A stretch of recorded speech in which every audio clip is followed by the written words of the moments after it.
할렐루야.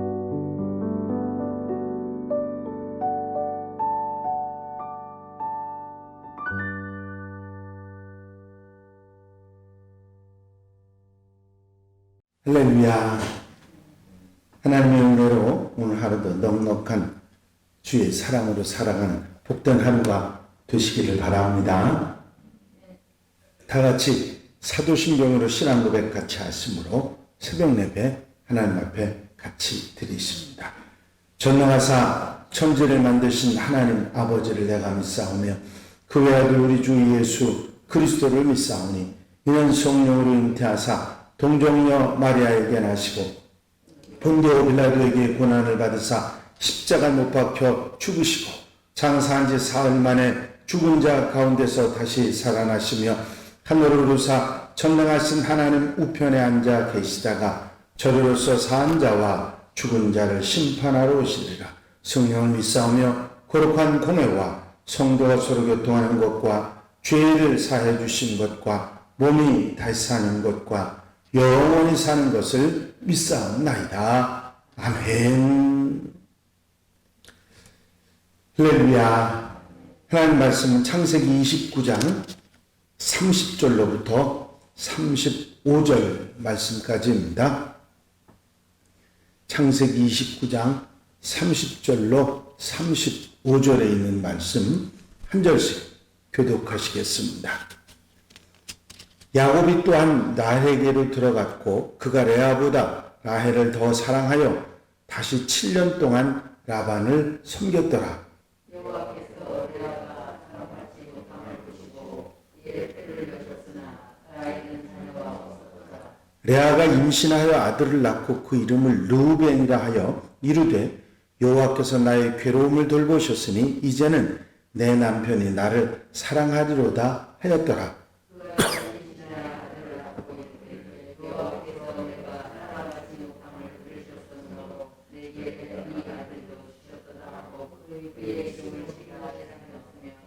그가 또 임신하여 아들을 낳고 이르되 내가 그에게 세 아들을 낳았으니 내 남편이 지금부터 나와 연합하리로다 하고 그 이름을 레위라 하였으며 그가 또 임신하여 아들을 낳고 이르되 내가 이제는 여호와를 찬송하리로다 하고 이로 말미암아 그가 그의 이름을 유다라 하였고 그의 집사님은 주었더라. 아멘. 야곱이 외삼촌의 뜻대로 레아와 라헬을 아내로 맞이하기는 했지만 레아는 본래 원치 아니하는 그런 아내였고 라헬은 일부러 7년을 더 일해서 얻은 아내이기 때문에 야곱이 두 아내를 대하는 태도가 똑같을 수는 없었습니다. 다른 것이 당연하고 다를 수밖에 없었죠. 야곱이 7일 후에 라헬과 동침을 하고 아내로 맞고 7년을 더 수고하고 라반에게 일하여 섬기게 됩니다.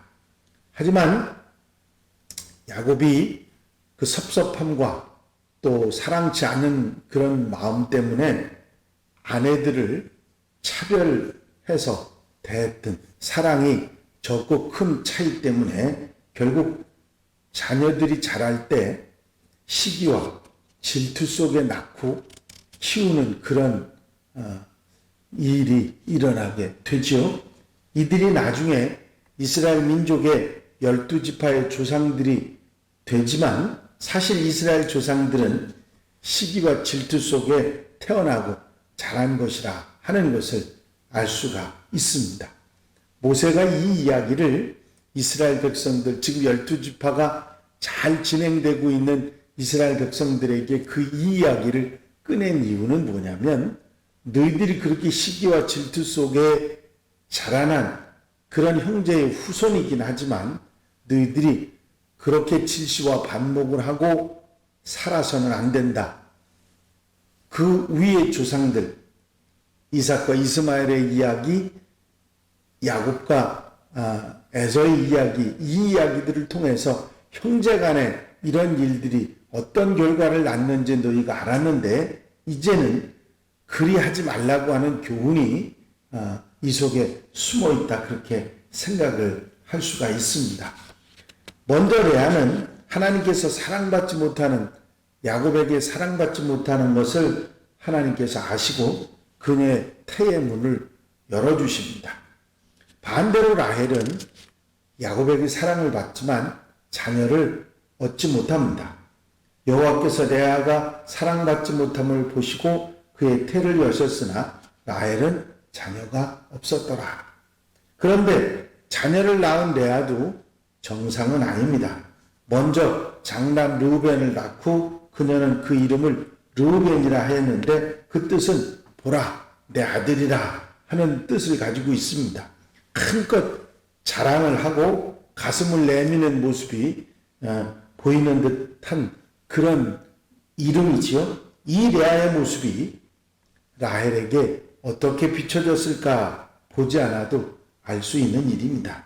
아마 질투와 시기에 치를 떨지 않았을까 짐작이 됩니다. 그리고 이어서 둘째 아들을 낳았는데 시므온이라고 하는 이름을 지어줍니다. 그 이름의 뜻은 들으심입니다. 즉 하나님께서 내가 사랑받지 못함을 아시고 이 아들도 주셨다. 그런 의미를 가지고 있습니다. 결국 레아는 계속해서 라헬의 마음을 아프게 했고 그 일로 보상을 받는 악순환이 계속된 것입니다. 계속해서 셋째인 레위를 낳았는데 그 레위의 뜻은 연합함이라고 하는 뜻인데 이제 세 아들을 낳았으니까 야곱이 나와 연합할 것이라 하는 소망을 담은 이름이 이런 소망을 담았지만 사실 야곱의 사랑을 받지는 그렇게 넉넉하게 받지는 못했던 것 같습니다. 그리고 넷째 아들 유다를 낳고 그 이름을 유다라고 했는데 이는 찬송함을 뜻하고 하나님을 찬양한다 하는 의미를 가지고 있습니다. 이렇게 르우벤과 시므온, 레위, 유다 네 형제를 생산한 레아는 라헬이 속상하고 마음 아픈 거는 아랑곳하지도 않고 내 아들을 자랑스러워하면서 야곱에게 이제는 이 아들들을 낳은 나를 사랑하라고 요구하고 있는 것이었습니다.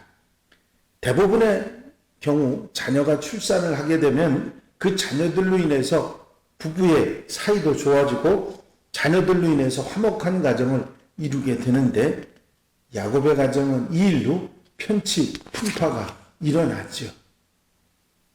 라헬이 화가 나서 시녀를 야곱에게 들여보내고 그 일로 인해서 레아도 화가 나서 또 시녀를 야곱에게 들여보내는 그런 일들이 생김으로 결국 아내가 둘에서 넷으로 늘어나는 그런 상황이 되고 맙니다. 자녀는 축복이지만 이 자녀들이 자기 어떤 욕심을 이루는 수단이 돼서는 안 될 것입니다. 야곱의 가정에 주신 자녀는 분명히 축복입니다. 그런데 그 자녀들이 어머니의 시기와 질투 속에 올바른 성장을 하지 못하고 그 결과가 끔찍한 결과를 낳았습니다. 결국 형들이 요셉을 애굽에 팔아버린 이유도 이런 원인이 있는 것입니다. 이 요셉이 애굽에 팔려갔어도 하나도 이상하지 않은 것은 여기서 분명히 알 수 있는 것이죠. 가진 사람이 너그러워야 평화가 오는 것입니다. 남편의 사랑을 독차지하던 라헬이나 자녀를 넷씩이나 낳은 레아나 자신들이 가진 것 가지고 상대방을 무시하지 말고 서로 배려하고 너그러웠다면 야곱의 가정은 평화를 찾았을 것입니다. 그런데 이렇게 한번 잘못 시작된 출발이 끝까지 잘못 가서 네 아내가 생기고 12아들을 낳는 그런 상황이 되고 있죠. 이제 처음부터 바로 잡아야 한다 하는 사실을 우리가 깨닫게 됩니다. 물결이 아주 거센 강을 가로지르는 현수교 공사에 관한 이야기입니다. 건축자들이 이 다리를 놓기 위해서 처음에는 두 낭떠러지 사이에 커다란 연을 날립니다. 일단 연이 높이 날아서 강 건너편에 도착하면 줄이 연결된 셈이지요. 이 줄에 좀 더 무거운 줄을 묶어서 강을 가로지르게 합니다. 그리고 난 후에 더 무거운 줄을 엮어서 강을 가로지르게 하고 이렇게 한 줄 한 줄 엮어가지고 강한 강철 케이블이 강을 가로지르도록 만듭니다.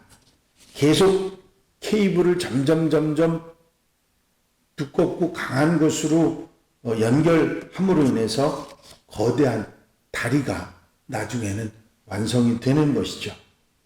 어느 누구도 완성된 거대한 그런 다리를 보고 처음에 연에 한 가닥 줄을 연결해서 짓기 시작했다는 것을 상상하지 못하지요. 그렇습니다. 우리의 믿음도 출발은 이렇게 작게 시작합니다. 하지만 점차로 성장하게 되지요. 처음부터 되는 것이 아닙니다. 시작이 중요하고 좋은 시작으로 작게 시작하지만 결국은 큰 믿음의 사람이 될 수 있는 것입니다. 위대한 믿음은 시련에 시련을 거듭하고 하나님의 약속을 거듭해서 의지하면서 하나님의 성실하심을 경험하지 않고는 도달할 수 없는 것이 큰 믿음입니다. 잘못된 시작은 출발하지도 말고 올바른 시작을 믿음으로 끈질기게 해나갈 때 놀라운 성장과 축복을 받고 살아가게 되는 것입니다. 이제 우리의 출발은 아름답고 귀한 것으로 시작해서 결국은 큰 하나님의 축복을 이루는 하나님의 백성들이 되어야 될 줄로 믿습니다. 라헬과 레아는 잘못된 시작의 출발 때문에 결국은 울고 웃고 힘들고 어렵고 한 상황이 그들에게 있게 될 수밖에 없는 그런 출발이 되었던 것을 기억하고 좋은 출발, 좋은 시작으로 아름다운 결실과 축복을 받는 하나님의 백성들이 되어야 될 줄로 믿습니다. 기도드리십니다. 사랑과 은혜가 영원히 많으신 아버지 하나님, 라헬과 레아가 잘못된 출발의 시작으로 인해서 자녀들까지 수단으로 사용하고 축복이 되지 않는 참 안타까운 현실을 보게 됩니다. 가진 사람이 너그러워야 평화가 찾아오는데 그것을 수단으로 사용해서 결국은 서로 더 불편해지고 힘들어지는 상황을 보게 됩니다. 한 번 잘못된 시작이 끝까지 가게 된다는 사실을 기억하고 좋은 출발, 좋은 시작으로 아름다운 결실을 맺는 하나님의 백성들 되게 하여 주시옵소서. 오늘 한 날의 모든 삶도 아버지 하나님께 기도함으로 출발하여 싸우니 아름다운 결실로 마무리하는 하루가 되게 하시고 하나님의 은혜와 축복 가운데 살아가는 복된 날 되게 하옵소서. 허락하시고 인도하시고 함께해 주실 줄로 믿사옵고 예수 그리스도의 이름으로 기도하옵나이다. 아멘. 주님과 같은 기도 함께 드리십니다. 하늘에 계신 우리 아버지시여 이름이 거룩히 여김을 받으시오며 나라의 나옵시며 뜻이 하늘에서 이루어진 것 같이 땅에서도 이루어지이다. 오늘날 우리에게 일용할 양식을 주옵시고 우리가 우리에게 죄 지은 자를 사하여 준 것 같이 우리 죄를 사하여 주옵시고 우리를 시험에 들지 말게 하옵시며 다만 악에서 구하옵소서. 나라와 권세와 영광이 아버지께 영원히 싸움나이다. 아멘. 이 시간 기도하실 때에 교회 부흥과 발전을 위해서 공동기도 제목들 위해서 50주년 행사를 위해서 중보기도 활동을 위해서 기도하시고 자유롭게 기도하시기 바랍니다.